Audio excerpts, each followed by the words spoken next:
Hi, this is Abe from movieswithabe.com. Thank you so much for talking to me today. How you doing? How you doing, Abe? Pleasure to meet you. You too, you too. What made you want to bring this story to the screen? Um, well, the script came to me around the fall, around this time in 2017, and at that time, I was looking forward to tell a story that resonated with my experience as a kid and the experience of millions of kids around the world, but specifically the kids in Puerto Rico. What it's like to be life? How is life in Puerto Rico? And I stumbled with Charm City Kings, and I realized that Baltimore has the same experiences, goes through the same issues, and the obstacles our characters faces are similar obstacles to the ones that people in Baltimore face. And by seeing that type of connection between Baltimore or inner city neighborhoods have with Puerto Rico, I felt compelled to participate in a story that hones true to that experience as much as I can, and that not only talks to Baltimore, but also expands beyond Baltimore and is able to convey a message that resonates differently to what we have already been fed through years of lack of representation of stories like ours. Absolutely. And how much of this was based on the documentary 12 O'Clock Boys? And is there anything particular you wanted to be different? Um, 12 O'Clock Boys does an amazing job in capturing a world and a subculture with a sensibility that rarely is approached. Um, it follows Pug and you see his family, but there's really not a story there in a way.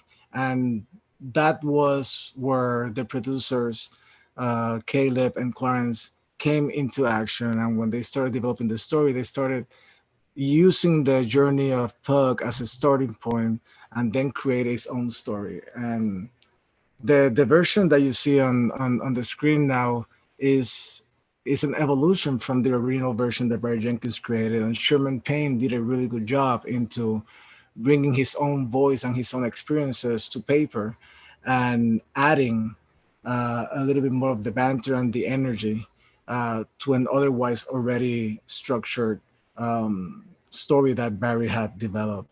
And with those things coming together, that's when I felt like, okay, this is really interesting the way the world it's always there, but the focus went into the heart and journey of our main character.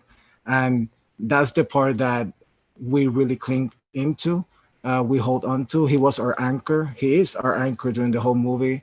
And we never wanted to lose perspective of that. Yes, the bikes are there, the energy is there, the floss is all there, but this is really about the story of a kid who wants a bike and how he needs to grow up too early. And yeah, there you go.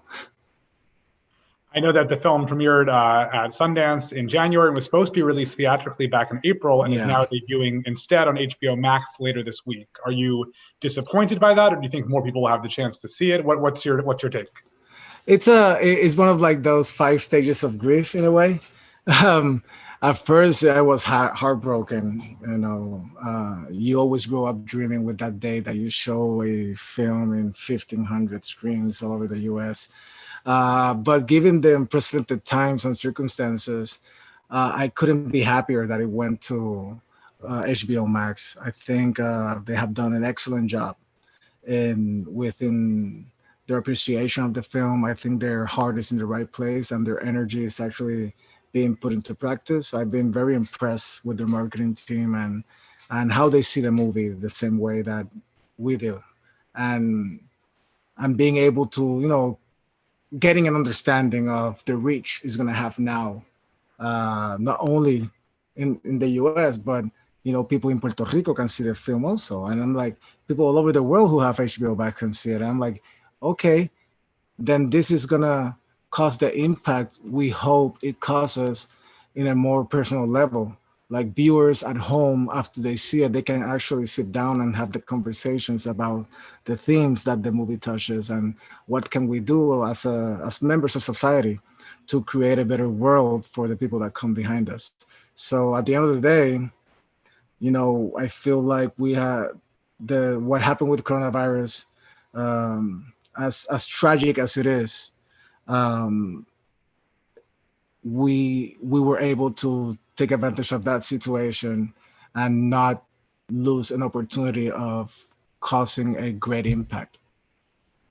Absolutely. And I wish you good luck with the film. Thank you so much for talking with me today. Thank you. I appreciate you, man. Abe, thank you so much.